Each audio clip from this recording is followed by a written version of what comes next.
Hello student, आपका स्वागत है Nageen best digital learning channel पर।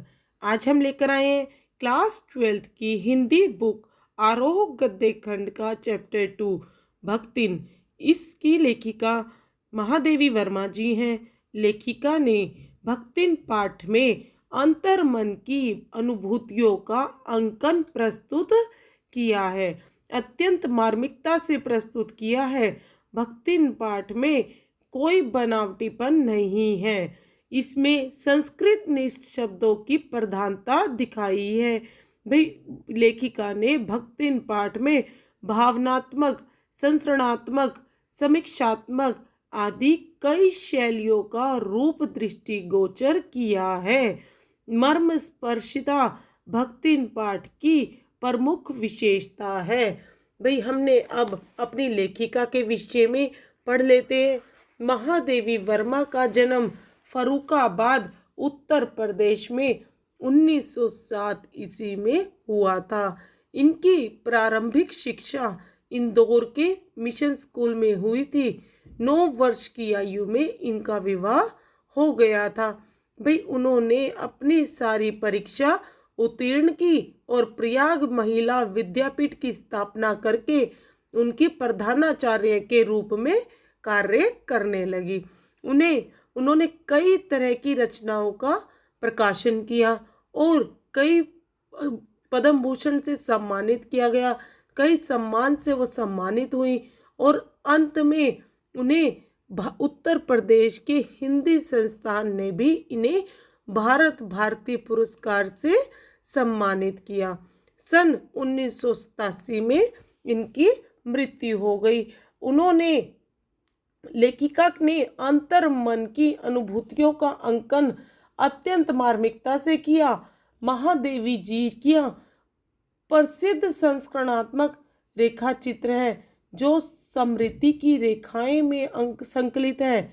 इसमें लेखिका ने अपनी सेविका भक्तिन के अतीत और वर्तमान का परिचय देते हुए, भाई जो लेखिका की सेविका है भक्तिन, उसके अतीत और वर्तमान का परिचय देते हुए उसके व्यक्तित्व का दिलचस्प खाका खींचा है। महादेवी के घर में काम शुरू करने से पहले उसने कैसे एक संघर्षशील, स्वाभिमानी और कर्मठ जीवन जिया, कैसे पितृसत्तात्मक मान्यताओं और छलछंद भरे समाज में अपने और अपनी बेटियों के हक की लड़ाई लड़ती रही और हार कर कैसे जिंदगी की राह पूरी तरह बदल लेने का निर्णय तक कर चुकी। भाई, वहां तक वो पहुंच गई कि हार कर अपनी जिंदगी के निर्णय बदलने को सोच लिया। इसका संवेदनशील चित्रण लेखिका ने किया है।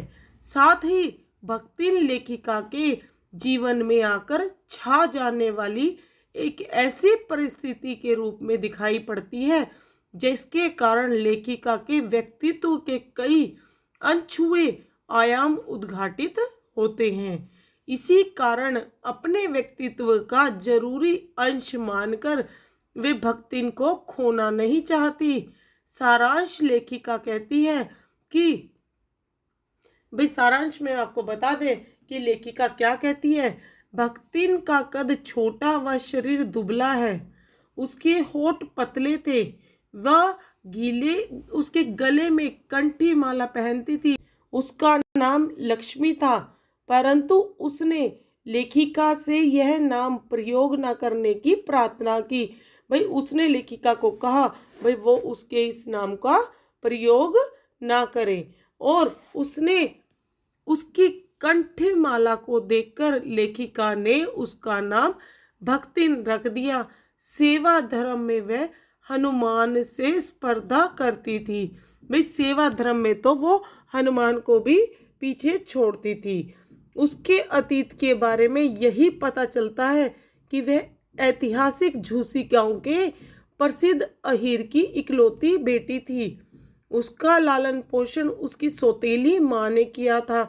भाई, इसमें हर तरह से यह पता चला कि इस पूरे प्रकरण में कि भक्तिन का व्यवहार अच्छा था और वो सब पर विश्वास करती थी।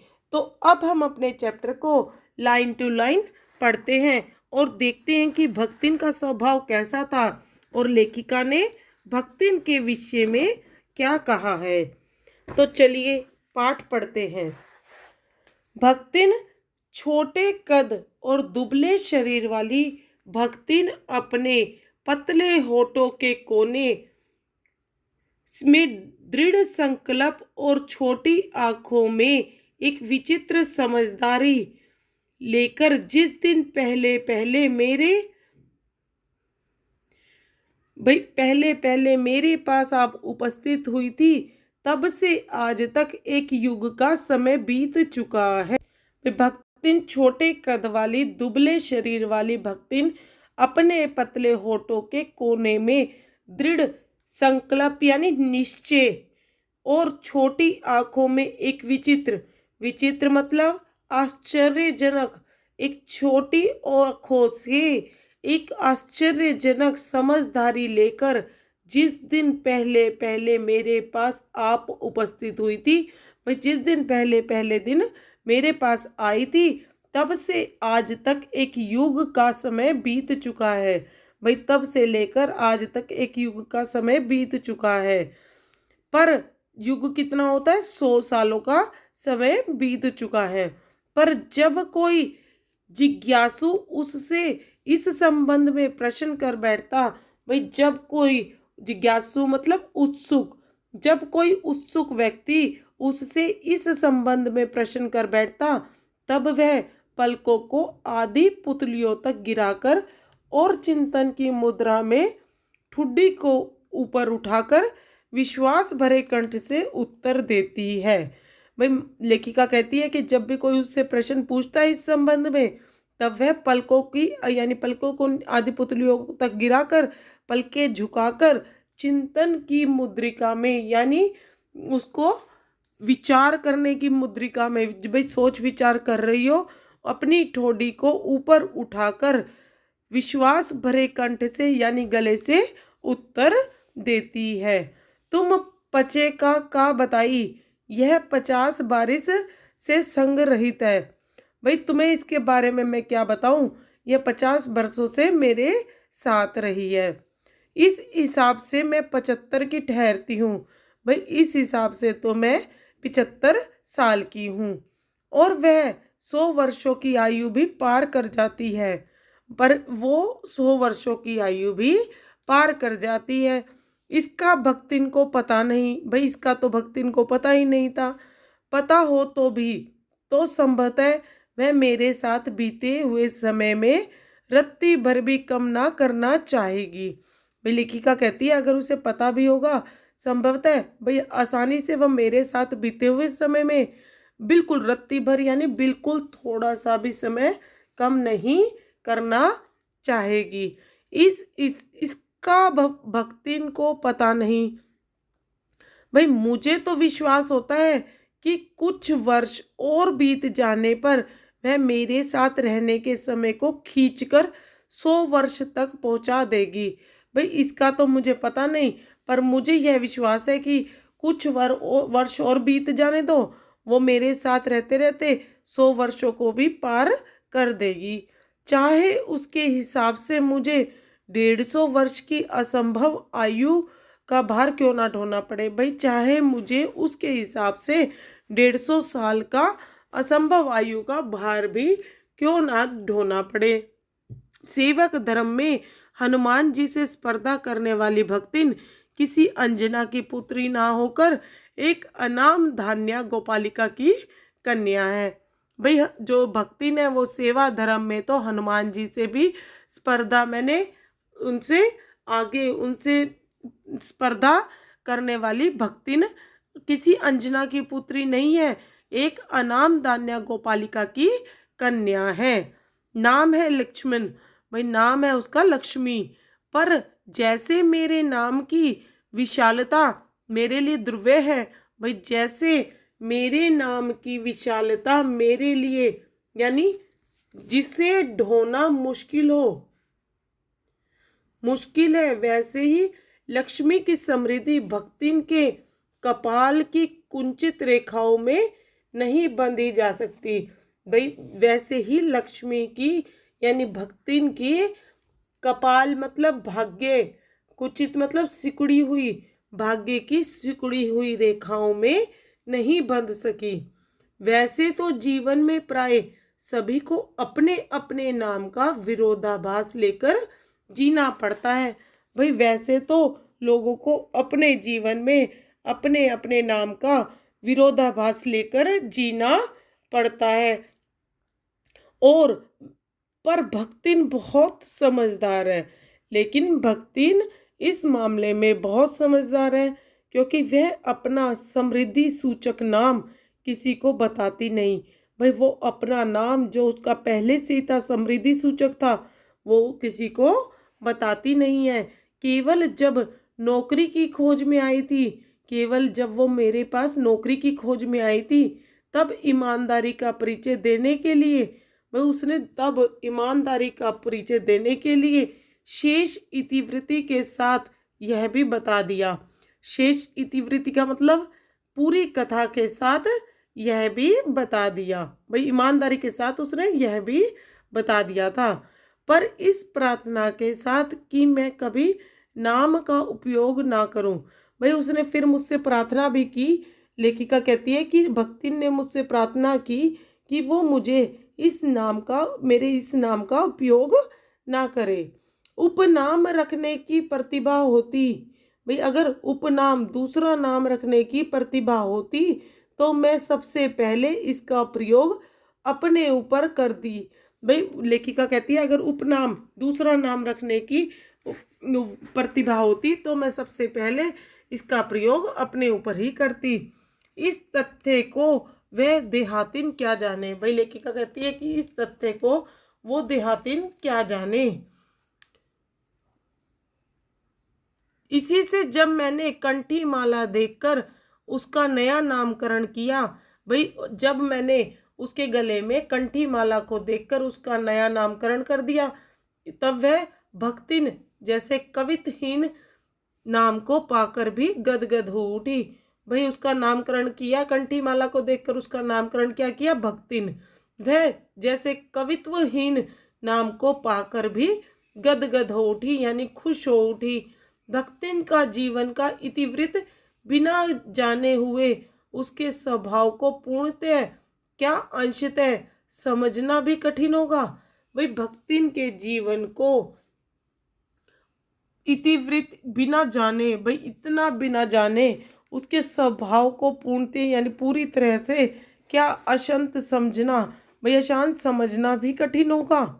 वे ऐतिहासिक झूसी में गांव प्रसिद्ध एक सुरमा की, भाई वो ऐतिहासिक गांव झूसी में प्रसिद्ध, गांव में बहुत प्रसिद्ध झूसी एक सुरमा की इकलौती बेटी ही नहीं, विमाता की क्विंदिती बन जाने वाली ममता की छाया में भी पली है।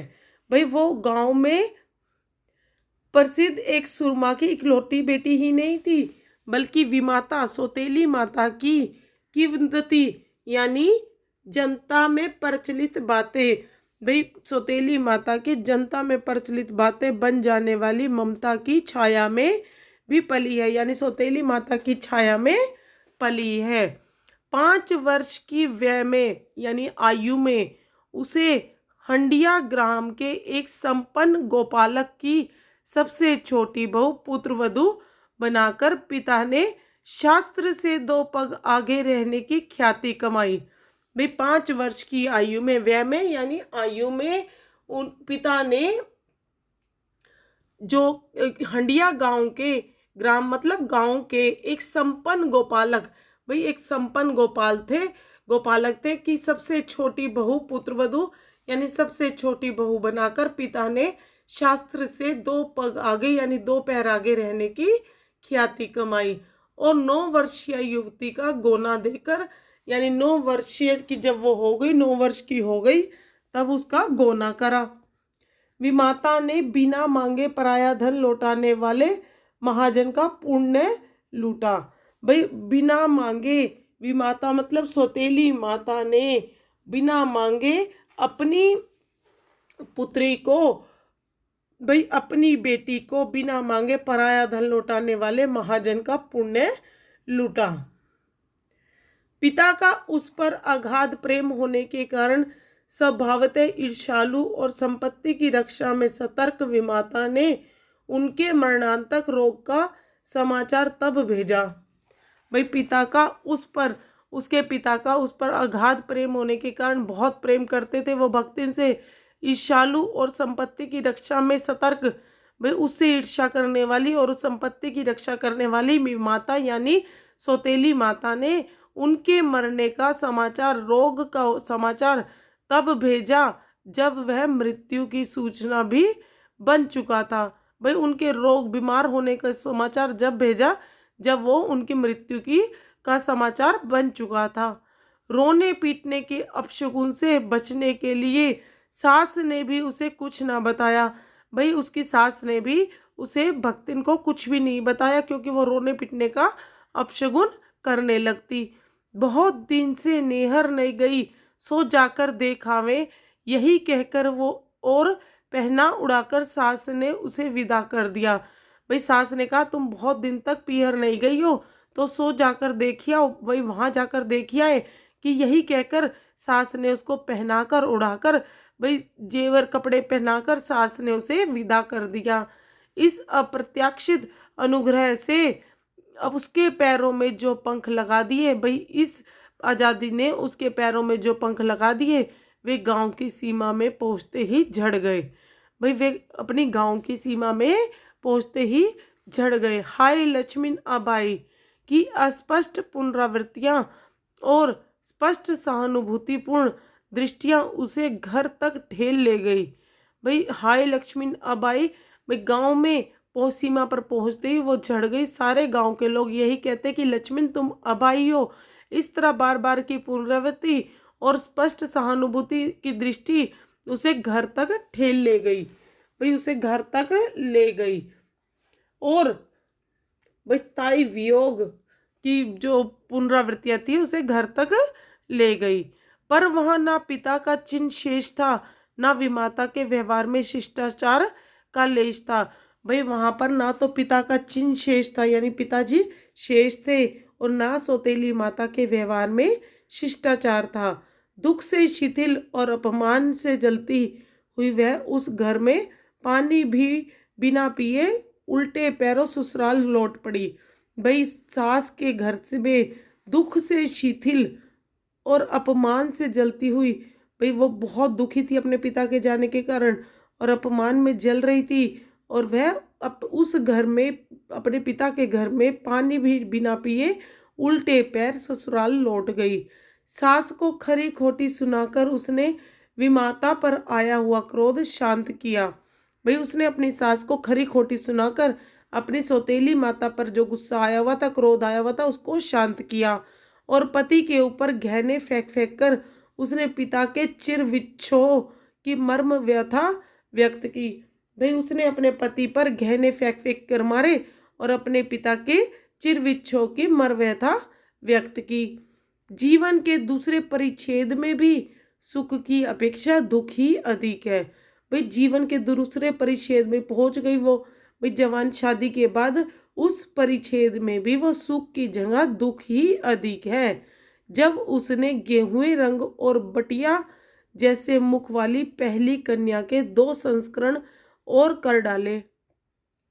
भाई जब उसने अपनी पहली बिटिया, उसकी जो पहली बेटी हुई थी वो गेहुए रंग की और बटिया जैसे मुख वाली पहली कन्या के 2 संस्करण कर डाले, तथा तब सास और जेठानियों ने होठ बीचकाकर उपेक्षा प्रकट की। भाई सास और जेठानियों ने होठ बीचकर उसकी उपेक्षा प्रकट की। उचित भी था, क्योंकि सास 3 कमाऊ वीरों की विधात्री बनकर मचिया के ऊपर विराजमान पुरखिन के पद पर अभिषिक्त हो चुकी थी। क्योंकि उनकी सास 3 कमाऊ वीरों की यानी 3 कमाऊ बेटे थे उसकी, और उनके उपेक्षा भाई विधात्री बनकर मचिया के ऊपर विराजमान, क्योंकि सास 3 कमाऊ वीरों की विधात्री यानी जन्म देने वाली माता विधात्री बनकर, जन्म देने वाली माता बनकर मचिया के ऊपर विराजमान, यानी खाट की तरह बुनी हुई छोटी चौकी पर विराजमान बैठकर और पुरखिन के पद पर, पुरखिन मतलब अध्याय के पद पर अभिषिक्त, जिसका अभिषेक हुआ हो, भाई जिसका बड़ी बूढ़ी पुरखिन, बड़े बूढ़ी जिसका अभिषेक हुआ हो, यानी विधात्री बनकर मचिया के ऊपर विराजमान पुरखिन के पद पर अभिषिक्त हो चुकी थी। इसका मतलब है कि 3-3 कमाऊ वीरों की जन्म देने वाली माँ खाट के ऊपर बैठकर पुरखिन बड़ी बूढ़ी के पद पर विराजमान हो चुकी थी भाई। और दोनों जिठानियां काक भूषणी जैसे काले लालों की करमबंद सृष्टि करके इस पद के लिए उम्मीदवार थी। और दोनों जिठानियां क्या थी? काक भूषणी मतलब राम का एक भगत जो शाप वंश एक कौवा बना, तो उसको काक भूषणी कहा जाता है। दोनों जिठानियां एक कौवे के जैसे काले लालों की करमबंद सृष्टि करके इस पद के लिए उम्मीदवार थी भाई। सृष्टि रचना कर कर, इस पद की रचना कर कर उसकी उम्मीदवार थी। छोटी बहू के लीक छोड़कर चलने के कारण उसे दंड मिलना आवश्यक हो गया भाई। छोटी बहू थी, वो लीक छोड़कर भाई, चुटकुले छोड़कर परंपरा को तोड़ना, लीक छोड़ना मतलब परंपरा को तोड़कर चलने के कारण उसे दंड मिलना आवश्यक हो गया था। जिठानियां बैठकर लोक चर्चा करती भाई, जिठानियां जो बैठकर लोक चर्चा करती, लोगों की चर्चा करती और उनके कलूटे लड़के धूल उड़ाते, वह मट्ठा फेरती, कूटती, पीसती, रांधती और उसकी नन्ही लड़कियां गोबर उठाती भाई। जो था उनके कलूटे लड़के, काले यानी काले रंग के लड़के क्या करते? वह मट्ठा फेरती, कूटती, पीसती, रांधती और उनकी नन्ही लड़कियां, छोटी छोटी लड़कियां गोबर उठाती। कंडे पाथती यानी गोबर को वो उपले बनाती। वे दूध पर से मिलाई उतारकर खिलाती, दूध पर से मिलाई उतार कर उनको खिलाती। वह काले गुड़ की डली के साथ कटोती भी में मट्ठा पाती और उसकी लड़कियां चने बाजरे की घुघरी चबाती भाई। जो भक्तिन की लड़कियां थी वो तो चने बाजरे की घुघरी चबाती, यानी चने बाजरे की रोटियां, सूखी रोटियां चबाती, और उनके जो लड़के थे वो गुड़ की डली के साथ कटोती में मट्ठा पाते। इस दंड विधान के भीतर कोई ऐसी धारा नहीं थी जिसके अनुसार खोटे सिक्के की टकसाल जैसे पत्नी से पति को विरक्त किया जा सकता भाई। इस दंड विधान में जो उसको दंड मिला हुआ था, इसमें कोई ऐसी कोई भी ऐसी धारा नहीं थी जिसके अनुसार खोटे सिक्कों की टकसाल, वह स्थान जहां सिक्के डाले जाते हैं, यानी वह टकसाल कम खोटे सिक्कों की टकसाल, यानी जहां पर खोटे सिक्के डाले जाते हैं, जैसी पत्नी से पति को विरक्त किया जा सकता भाई। जैसे ही पत्नी को पति से अलग किया जा सकता। सारी चुगली चबाई की परिणति उसके पत्नी प्रेम को बढ़ाकर ही होती थी भाई। जो सारी चुगली चबाई का मतलब निंदा की परिणति थी, उसके पत्नी प्रेम को बढ़ाकर ही होती थी। उसका पत्नी का अपने पति के प्रति प्रेम को बढ़ाकर ही होती थी। जिठानियां बात बात पर घमाघम पीटी कूटी जाती भाई। जो जिठानियां थी वो बात बात पर उन्हें पीटती और कूटती थी, पर उसके पति ने उसे कभी उंगली भी नहीं छुआई थी। जिठानियां तो उसको पीट देती थी, कूट देती थी, लेकिन उसके पति ने तो उसे पर कभी उंगली भी नहीं लगाई थी, टच भी नहीं किया था। वह बड़े बाप की बड़ी बात वाली बेटी को पहचानता था भाई। वो बड़े बाप की बड़ी बात वाली बेटी को पहचानता था। इसके अतिरिक्त परिश्रमी, तेजस्विनी और पति के प्रति रोम रोम से सच्ची पत्नी को वह चाहता भी बहुत रहा होगा भाई। लेखिका कहती है इसके अतिरिक्त भाई, इसके अलावा परिश्रमिता, तेजस्विनी और पति के प्रति रोम रोम से सच्ची पत्नी को, इस तरह की पत्नी को वह चाहता भी बहुत रहा होगा भाई। वह अपनी पत्नी से बहुत प्रेम करता रहा होगा, क्योंकि उसके प्रेम के बल पर ही पत्नी ने अलगोजा करके सबको अंगूठा दिखा दिया, क्योंकि उसके प्रेम के बल पर ही पत्नी ने सभी को अंगूठा दिखा दिया, यानी सभी का सामना किया। काम वही करती थी, इसलिए गाय भैंस खेत खलियान अमराई के पेड़ आदि के संबंध में उसी का ज्ञान बहुत बड़ा चढ़ा था। भाई इन सब के बारे में, खेत खलियान गाय भैंस सभी के बारे में संबंध में उसी को ही ज्ञान सबसे ज्यादा था। उसने छाट छाट कर ऊपर से असंतोष की मुद्रा के साथ और भीतर से पुलकित होते हुए जो कुछ लिया वह सबसे अच्छा भी रहा। भाई उसने छाट छाट कर ऊपर से असंतोष की मुद्रा के साथ, यानी असंतोष प्रकट करते हुए, भाई उसे खुशी ना होते हुए भी, फिर भी उसने जिस चीज को पुलकित होते हुए, भाई जिस चीज को उसने लिया वो अच्छा भी था उसके लिए। और उसने साथ ही परिश्रमी दंपत्ति के निरंतर प्रयास से उसका सोना बन जाना भी स्वाभाविक हो गया। भाई दोनों दंपत्ति इतने परिश्रमी थे कि वे निरंतर प्रयास करते रहते थे, मेहनत करते रहते थे, और उस तरह उनका सोना बन जाना भी स्वाभाविक था। धूमधाम से वह बड़ी लड़की का विवाह करने के उपरांत पति के ने घरौंदे से खेलती हुई 2 कन्याओं और कच्ची गृहस्थी का भार 29 वर्ष की पत्नी पर छोड़कर संसार से विदा ली। भाई उसके पति ने धूमधाम से बड़ी लड़की का विवाह किया, उसके बाद पति ने घरौंदे में से खेलती हुई 2 कन्याओं, और भाई उसकी 2 लड़कियां और थी उसके घरौंदे में, उसके घर के अंदर, और उसकी कच्ची गृहस्थी का भार, यानी छोटी छोटी बच्चियों की गृहस्थी का भार उसकी 29 वर्ष की पत्नी पर छोड़कर संसार से वो विदा ले गया, यानी उसकी मृत्यु हो गई। जब वह मरा तब उसकी अवस्था 36 वर्ष से कुछ ही अधिक रही होगी। भाई जब उसका पति मरा तो उसकी अवस्था, यानी उसकी उम्र 36 वर्ष से कुछ ही अधिक रही होगी। पर पत्नी आज उसे बड़ऊ कहकर स्मरण करती है, पर पत्नी उसे बूढ़ा कहकर स्मरण करती है। भक्तिन सोचती है कि जब वह बूढ़ी हो गई तब क्या परमात्मा के यहाँ वे भी बूढ़े न हुए होंगे। भाई वह यहाँ पर बूढ़ी हो गई है तो क्या उसका पति परमात्मा के यहाँ बूढ़ा नहीं हुआ होगा। अब उन्हें बड़ऊ ना कहना उनका घोर अपमान है। भाई उन्हें बड़ऊ यानी बूढ़ा ना कहना उनका घोर अपमान है।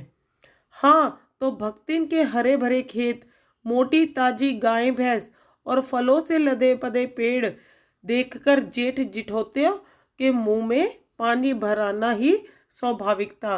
और सही कहा है कि भक्तिन के हरे भरे खेत, मोटी ताजी गाय भैंसों को और फलों से लदे पड़े यानी भरे भरे पेड़ों को देखकर जेठ जिठानियों के मुंह में पानी आने लग जाता है, आना भी स्वाभाविक था।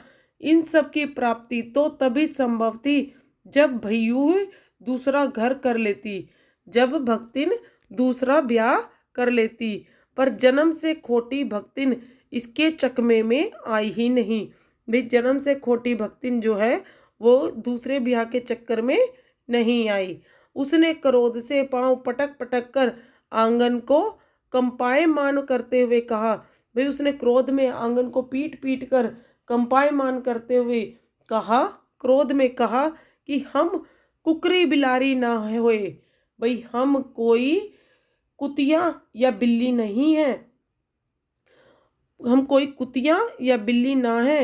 हमार मन पुसाई तो हम दूसरों के जाब नहीं, तो तुम्हारे पचे की छाती पे होरिया भुजब और राज करब समझे रहो। भाई वो कहती है कोई हम कुतिया बिल्ली नहीं है, हम जो है पिता का बाबा, हमारा मन पुसाई तो हम दूसरों के जाब नहीं। भाई हमारा मन अगर साफ है, हमारा मन किसी के खिलाफ नहीं है, तो हम किसी के यहाँ जाब नहीं यानी गुलाम नहीं। तुम्हारा पचे की छाती पे होरिया बुजब और राज करब समझो रहो। भाई तुम्हारा जो 50 साल की छाती हो रहा है उसकी छाती पर राज करो, समझ रहे हो। उसने ससुर और अजिया ससुर, उसने अपने ससुर और अजिया ससुर मतलब अपने ससुर के पिता को, पति के बाबा को और जाने के मतलब कितने ही पीढ़ियों के ससुर गणों को उपर्जित जगह जमीन में से सुई की नोक बराबर भी देने की उदारता नहीं दिखाई। भाई उसने जो है अपनी कमाई में से अपने ससुर पिता के ससुर, भाई जो उसके पति के बाबा थे उनको, और ना जाने पीढ़ियों के कितने ससुरगणों को अपनी कमाई में की जमीन में से सुई की नोक बराबर भी देने की उदारता नहीं दिखाई। इसके अतिरिक्त गुरु से कान फुकवा, कंठी बांध और पति के नाम पर घी से चिकने केशों को समर्पित कर अपने कभी न टलने की घोषणा कर दी। भाई और उसने क्या करा, गुरु के से कान फुकवा लिए और कंठी बंधवा ली और पति के नाम पर घी से चिकने केशों को समर्पित कर दिया, यानी कटवा दिया, अपने कभी न टलने की घोषणा कर दी। भविष्य में भी संपत्ति सुरक्षित रखने के लिए उसने छोटी लड़कियों के हाथ पीले कर उन्हें ससुराल पहुंचाया। भाई भविष्य में भी अपनी संपत्ति को सुरक्षित रखने के लिए, अपनी पूंजी को सुरक्षित रखने के लिए उन्हें अपनी छोटी छोटी लड़कियों के भी हाथ पीले कर कर उन्हें ससुराल पहुंचा दिया। और पति के चुने हुए बड़े दामाद को घर जमाई बनाकर रखा।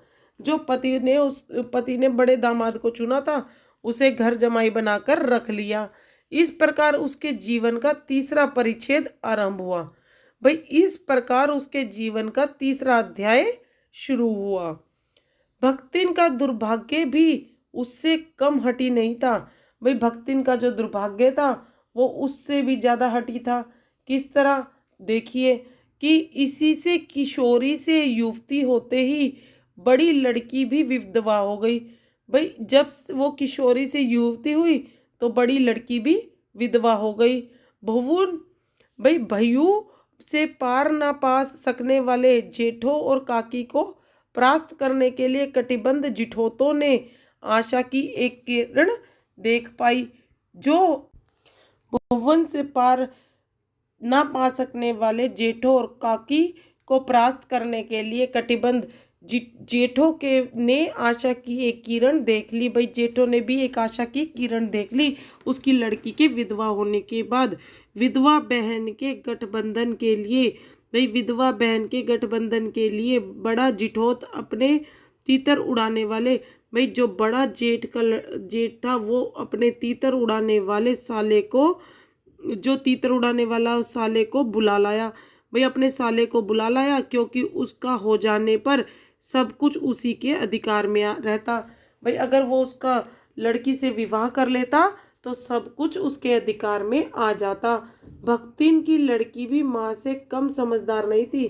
भाई भक्तिन की जो लड़की थी जिसका आदमी मर गया था वो भी माँ से कम समझदार नहीं थी। इसी से उसने वर को नापसंद कर दिया। भाई उसने भी वर को नापसंद कर दिया। बाहर के बहनोई का आना चचेरे भाइयों के लिए सुविधाजनक नहीं था। भाई बाहर से बहनोई का आना चचेरे भाइयों के लिए सुविधाजनक नहीं था, आसान, भाई उसके इनके लिए आसान नहीं था। अतः यह प्रस्ताव जहाँ का तहाँ रह गया। भाई इस तरह का प्रस्ताव जहाँ था वहीं पर रह गया, आगे नहीं बढ़ा। तब वे दोनों माँ बेटी खूब मन लगाकर अपनी संपत्ति की देखभाल करने लगी। भाई दोनों माँ बेटी यानी भक्तिन और भक्तिन की बेटी अपनी संपत्ति की खूब मन लगाकर देखभाल करने लगी। और मान न मान मैं तेरा मेहमान की कहावत चरितार्थ करने वाले वर के समर्थक उसे किसी न किसी प्रकार का पति की पदवी पर अभिषिक्त करने का उपाय सोचने लगी। भाई अब वो मान न मान मैं तेरा मेहमान की कहावत को साबित करने वाले वर के समर्थक उसे किसी न किसी प्रकार पति की पदवी पर अभिषिक्त यानी पति की पदवी पर स्थापित करने के लिए उसने उपाय सोचने लगी। एक दिन माँ की अनुपस्थिति में वर महाशय ने बेटी की कोठरी में घुसकर भीतर से द्वार बंद कर लिया। भाई एक दिन माँ अनुपस्थिति और वर महाशय ने बेटी की कोठरी में घुस गया और अंदर से दरवाजा बंद कर लिया। उसके समर्थक गांव वालों को बुलाने लगे। भाई जो उसके समर्थक थे वो गांव वालों को बुलाने लगे। और युवती ने जब उस डकैत वर की मरम्मत कर कुंडी खोली, भाई युवती ने उस डकैत वर जो वर बनकर आया था उसकी बहुत मरम्मत की, खूब पिटाई करी और फिर कुंडी खोली। तब पंच बेचारे समस्या में पड़ गए कि पंच बेचारे जो पंचायत के लोग थे वो समस्या में पड़ गए कि तीतरबाज युवक कहता था वह निमंत्रण पाकर भीतर गया। भाई तीतरबाज जो युवक था, साला था, वो तो कहता था कि मैं तो निमंत्रण पाकर, भाई मुझे अंदर बुलाने के लिए कहा गया तो मैं अंदर जा रहा हूँ। और युवती उसके मुख पर अपनी 5 उंगलियों के आभार में इस निमंत्रण के अक्षर पढ़ने का अनुरोध करती थी। भाई और युवती ने अपने उसके मुख पर अपनी 5 उंगलियों को छाप रखा था और उसके इस निमंत्रण के अक्षर पढ़ने का अनुरोध करती थी। भाई पंचायत को अनुरोध करती है कि इसको पढ़ो। अंत में दूध का दूध पानी का पानी करने के लिए पंचायत बैठी। भाई अंत में दूध का दूध यानी सब कुछ सच्चाई को सामने लाने के लिए पंचायत बैठी। और फिर क्या हुआ, कलयुग के दोष का परिमार्जन कर सकता था। भाई कलयुग जो है वो दोष का परिमार्जन कर सकता था। अपमानित बालिका ने होठ काट कर लहू निकाल लिया। भाई जो बालिका अपमानित हुई थी उसने होठ अपना काट कर लहू निकाल लिया और माँ ने आग्नेय नेत्रों से गले पड़े दामाद को देखा। भाई अग्नि भरे गुस्से में की आंखों से गले में पड़े दामाद को देखा। संबंध कुछ सुखकर नहीं हुआ। भाई उनका संबंध कुछ अच्छा नहीं बना क्योंकि दामाद अब निश्चित होकर तीतर लड़ाता था, क्योंकि दामाद अब सिर्फ तीतर ही लड़ाता था। और बेटी विवश क्रोध से जलती रहती थी। और बेटी जो थी विवश होकर यानी मजबूर होकर क्रोध में जलती रहती थी। इतने यत्न से संभाले हुए गाय ढोर खेती बाड़ी सब जब पारिवारिक द्वेष में ऐसे झुलस गए कि लगान अदा करना भी भारी हो गया। भाई कितने प्रयत्न से, कितने यत्न से उसने गाय भैंस और खेती बाड़ी को पारिवारिक संभाला था और वो पारिवारिक कलेश में झुलस कर खत्म हो गई और लगान अदा करना भी उन लोगों के लिए भारी हो गया। सुख से रहने की कौन कहे, भाई सुख से रहने को तो कौन कह रहा है। अंत में एक बार लगान ना पहुंचने पर जमींदार ने भक्तिन को बुलाकर दिन भर कड़ी धूप में खड़ा रखा। भाई सुख से रहने की तो बात ही दूर थी, आखिरी में जब एक बार लगान नहीं पहुंचा जमींदार के पास, उसने भक्तिन को बुलाकर दिन भर बड़ी कड़ी धूप में बाहर खड़ा रखा। यह अपमान तो उसकी कर्मठता में सबसे बड़ा कलंक बन गया। भाई यह अपमान तो उसकी कर्मठता में, भाई उसकी इज्जत में बहुत बड़ा अपमान बनकर, कलंक बनकर रह गया। अतः दूसरे ही दिन भक्तिन कमाई के विचार से शहर आ पहुंची। फिर उसके बाद इतने बड़े कलंक के बाद दूसरे ही दिन भक्तिन जो थी वो दूसरे ही दिन जब भक्तिन कमाई के विचार से शहर आ पहुंची तो घुटी हुई चांद को मोटी मैली धोती से ढाके और मानो सब प्रकार की आहट सुनने के लिए कान कपड़े से बाहर निकाले हुए भक्तिन जब मेरे यहाँ सेवक धर्म की में दीक्षित हुई तब उसके जीवन के चौथे व संभवतः अंतिम परिच्छेद का जो अर्थ हुआ उसकी इति अभी दूर है। भाई क्या कहती है लेखिका यहाँ पर, भाई उस यह अपमान को वह सहन न कर सकी और कमाई के विचार से वह शहर चली आई। जीवन के अंतिम परिच्छेद में घुटी हुई चांद मैली धोती, भाई वो घुटी हुई चांद और मोटी मैली धोती यानी मैली धोती से ढाके मैली धोती और गले में कंठी पहने वह लेखिका के पास नौकरी के लिए पहुंची। वो लेखिका के पास सेवक धर्म में दीक्षित हुई यानी नौकरी के लिए पहुंची। तब उसके जीवन के चौथे यानी आखिरी संभवतः अंतिम परिच्छेद का जो अर्थ हुआ, जो अध्याय हुआ, वो अभी दूर है। भाई इसका हमें यह पता चला। इससे आगे हम पार्ट 2 में करेंगे। यहाँ तक हमें पता चला कि भक्ति ने कैसे बचपन में अपनी पिता की लाडली बनी रही और अपनी सौतेली माँ के व्यवहार से परेशान थी। सौतेली माँ ने अब भाई उसे उसके पिता की रोग की खबर भी मरने के बाद पहुंचाई। उसकी सास ने भी उसे नहीं बताया और वो अपनी बेटी दोनों बेटियों को जो खूब मेहनत करती थी लेकर अपनी जिठानियों के पास से लेकर शहर अपना सारा धन गवाकर भी शहर लेखिका के पास कमाई के उससे आ गई। भाई शहर सेवक धर्म की दीक्षित हुई यानी नौकरी करने के लिए आ गई। इससे आगे का पाठ हम पार्ट 2 में करेंगे। हमने यहाँ पर भक्तिन के बारे में पढ़ा, लेखिका ने भक्तिन के विषय में बताया और आगे हम आगे पढ़ेंगे। तो हमने देखा कि वीडियो अच्छा लगे तो लाइक शेयर और सब्सक्राइब करना और हमारे साथ आगे चैप्टर में बने रहना। इतना पार्ट चैप्टर का आप अच्छे से समझना और पढ़ना। तब तक के लिए थैंक यू।